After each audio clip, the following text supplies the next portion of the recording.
صحة عيدكم وما تنس... وإذا عجبتكم هذا الفيديو ما تنسوش ديروا جيم وابوني و... وديروا تعليقات بزاف، وإن شاء الله تكون عجبتكم هدية حتهضر معكم أختي. صحة عيدكم. السلام عليكم ورحمة الله وبركاته. صحة عيدكم كامل، ان شاء الله تكونوا كامل ملاح. بعد ما خلاص يعني رمضان راح ندير لكم وصفة اللي هي وصفة السردين. قبل ما نبدا هذه الوصفة حبيت نوري لكم الفرق بين السردين واللاتشا. اللاتشا فيه هكا خط اصفر، يعني كي تشوفوا هنايا خط اصفر في السردينه نقولوا لها لاتشا ماشي سردين، بصح كي يكون كامل ما فيش خطوط نسموه سردين. بصح الوصفه تاع اليوم انا نسحق هذه اللاتشا اللي تجي كبيره وفيها بزاف اللحم. طريقه التنظيف تاع هاد السردين كما كنتوا تشوفوا هنايا. واش ندير؟ نحيلو كامل الراس تاعو وهذوك نحيلو المصارن كامل هذوك واش كاين لداخل فضلات حاشاكم، ونغسلوه بيان سور بالماء ونعاود نشلو ونحطوه يقطر.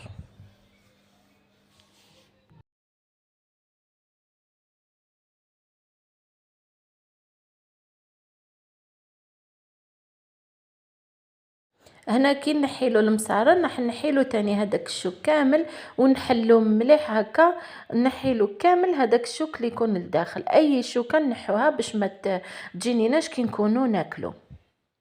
بهذه الطريقه كما كنتوا تشوفوا هنا حتى من برا نحولو هاد الشوك، ونجو كيما قلت لكم نغسلوه مليح بالماء ونشلوه. يعني كيما تعرفوا حاجه تاع البحر ما فيهاش يعني نجاسه، ولا نقدروا ناكلوها مام هكاك بدمها، يعني حاجه تاع البحر نورمال. مي كاين بزاف اللي ما يحبش السردين هكاك يغسلو، انا نغسلو يعني خطره ونحطو يقطر. من بعد نجي نكمل معكم الوصفه.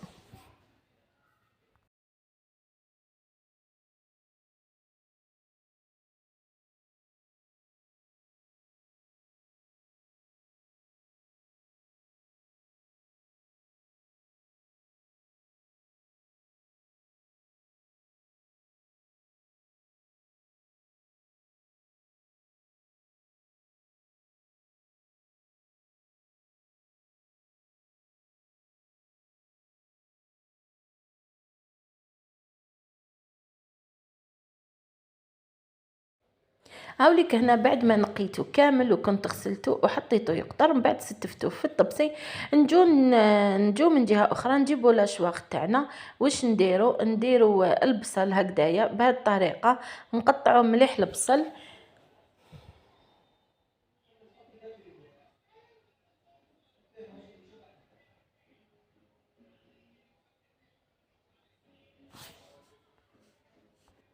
نزيدوا له يعني فصوص توم، هنا كنت درت 4 فصوص كبار تاع توم، ونزيدوا المعدنوس نقطعوه بهذه الطريقه. يعني راح ندير كلش في لاشواغ ونرحيه كلش. وهذه هي التعميره تاع السردين. نديروا شويه ملح، نديروا كمون. ايضا راح نكتب لكم ان شاء الله توابل في صندوق الوصف. نديروا شويه فلفل اسود، ونديروا شويه بهارات تاع الحوت ولا تاع السردين كما تحبوا. ونديروا شويه فلفل عكري وفلفل حار، يعني كما تعرفوا السردين يجيب بنين حار، نرحو نزيدوا له شويه ما باش يترحى معنا ونرحوه بهذه الطريقه. وهاي لك التعميره تاع السردين تاعنا.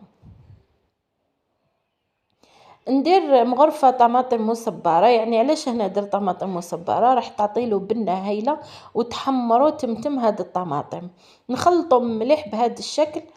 من بعد نجيبوا السردين تاعنا باش نجو نعمره.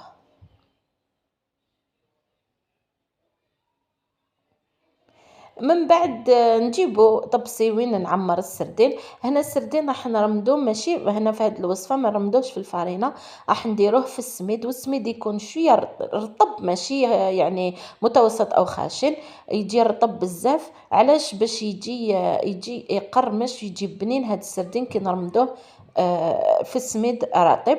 كما كتشوفوا نعمروا الجهه العريضه يعني ماشي الجهه الضيقه، ونلويو ونرمدو في هذه الطريقه. وبيان سور الى عجبتكم الوصفه تاع اليوم ما تنساوش دعموني بجام وابوني للقناه باش يلحقكم كل جديد، وبارطاجيو لا فيديو مع الاصدقاء باش تحفزوني مع لي كومونتير ان شاء الله. وقبل ما نكمل يعني حبيت نقول لكم باللي كامل صحة عيدكم وينعاد علينا بالصحة والهنا إن شاء الله. وهذه هي يعني إن شاء الله ما حش كل يومين ولا كل 3 أيام راح ندير معاكم وصفات تنفعكم وتنفع الجميع إن شاء الله. هنا كي روليت ودرت في السميد نروح نسخن الزيت ونحطو يتقلى بهذا الشكل، يعني الزيت ما حش نفرغو للفوق، نحطو في النصف تاع السردين ولا اللاتشا الوصفه تاعنا، وندير بهذه الطريقه نقلب بهذه الطريقه حتى يتقلى معنا كامل.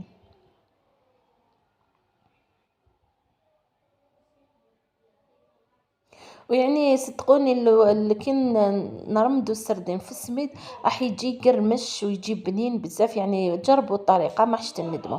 من جهه اخرى نجيبوا مقله ولا اي حاجه، انا جبت هاد الطاجين راح ندير فيه لاصوص تاعنا، نديرو شويه زيت بهذا الشكل كما كتشوفوا هنا. الزيت حبيتو زيت ولا زبده ولا سمن كما تحبوا، درت زيت عادي يعني اللي نطبخوا به.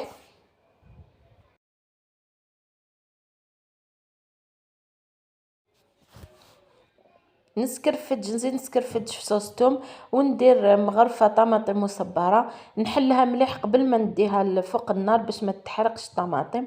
نديرو شويه ملح وشويه فلفل اسود، ونديرو شويه كمون وندوها فوق النار، يعني نديرو ربريقات رند، يعني مرقه حمراء ولا صوص غوج كما نعرفو، ونديرو هكا بهذا الشكل وندوها تتحمر فوق النار. هنا يعني هذه اختياري، انا زدتلو الحار يعني يجيب بنين بالحار هكا، واللي ما يحبش بزاف الحار ماشي لازم ما يديرش، يعني هذه اختياري كما تحبوا.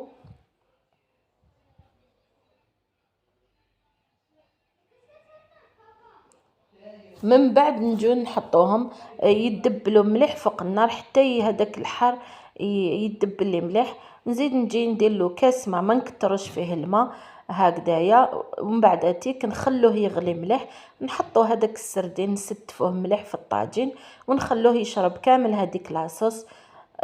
ما نحكي لكمش يعني ديجا بنه، والرائحه تاع الرند والرائحه تاع لاصوص تجي بزاف بنينه، يعني قلت لكم جربوا هذه الوصفه ما حش تندموا. نحطو هكا بهذه الطريقه ونعاود نغطي يشرب لي لاصوص شويه، ومن بعد نجو نحطوها ونتلاقاو في صحن التقديم ان شاء الله.